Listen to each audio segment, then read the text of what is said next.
So if you look at the build morale in Manor Lords, there's a few ways of doing it. So as you can see, I'm very much starting off with this, just kind of getting the grips of things, really trying to kind of put the pieces together and really slowly build this town. So what you can see is once you start, you'll kind of end up in, say, like a place like this. You'll be just in a little bit of a village kind of thing, and you're kind of expanding out. Obviously, you'll be building roads, you'll be kind of taking stuff over and making it yourself. Now, the one thing that I've been reading upon, watching videos, is you don't want to progress too quickly, because more than likely what you'll find from that is you either just get overwhelmed, people just get upset, and eventually it just leads to chaos in general. So it's always good, especially on your first village or town, to really start things off slow. So the way to do that, and the way that you can kind of boost morale, because as you can see, to start with, there'll be a lot of homelessness because you haven't got houses straight away. Hunger could be an issue if you've not figured out how to grow food. I have put that in the playlist if you want to try that out. That's always how to get food, and I think fuel should be in there as well by now. But the base way to kind of build morale with this is obviously you need homes. So you can see at the top here, you'll see the level 1 families. You've obviously got normally 5 families to start with, so you'll have a total kind of population of 15. Then obviously from there, you then can build these houses to reduce the homelessness. Then you obviously want to get food supplies, so obviously we've got 9 months there. The more that you get, the better it will be, naturally, because that's the whole point. You want to have a very, very rich food and fuel supply, as your villagers will seem happy about this. They will know that the future is not bleak for them.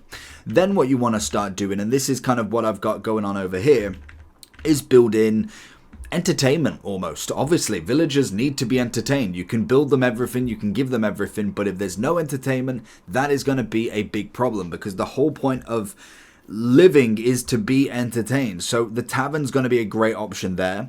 You then also have a few other things. So obviously you'll be looking to start with at the gathering, you'll be looking at logistics, you'll be looking at residency, and as you can see at the back here, you've obviously got the normal houses, you've got a well for water supply. Also the marketplace is great, and it literally says a healthy supply and demand ratio of goods is needed to fulfill residential requirements and keep approval, which is your morale, high.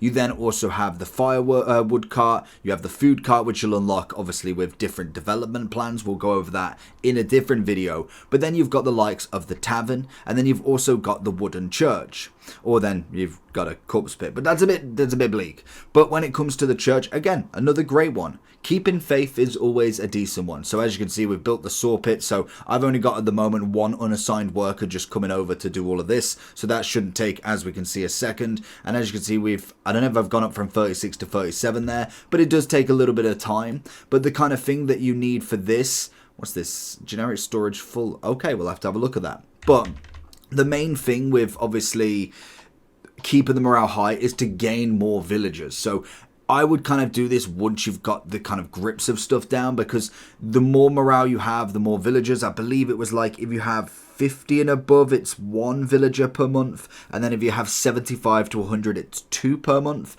You want to make sure that you are at a kind of a point where you know you can handle that. So you've got houses spare, you've got all of your kind of log cabins done, you've got all your resources coming in.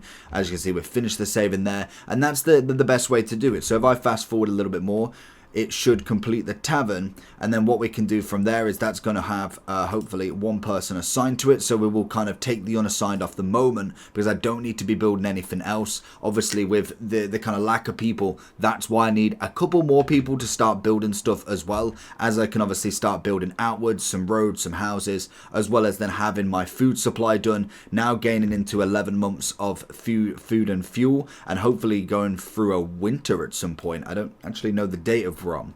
But that's kind of the morale booster. You kind of get it here as you see the population growth, as well as more morale for the militia railed from this settlement.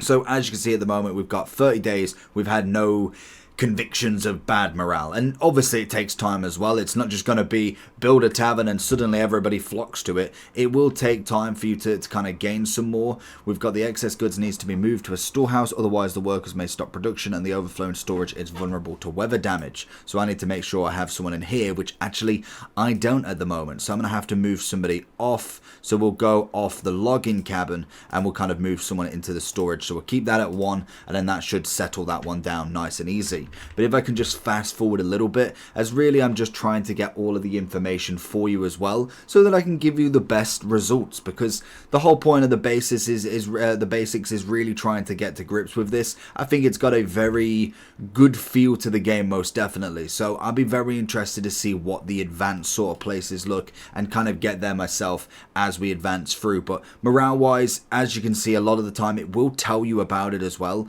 So like we said with the entertainment, the citizens need ale, and it kind of does give you that extra bit of morale boost. So for instance, with this one, we have no construction costs here, and we can just kind of put a market in as well. So for instance, if we was to do it next to the tavern, because we're starting to get a little bit more of a zone here, so we need plot points, so that's 2, and then if we move over here, I'm hoping that should be able to lock in there. So obviously, as you can see, supply and demand, set up stalls, and we can obviously put the supply there as well. We'll go over this in a different video or so, just to kind of get to the grips, as I believe there is a decent amount that you can get done with this as well. So let me know down below if you're getting good with your morale. How are you feeling with it? Have you got a pretty settled village, or are you just on the basics like myself?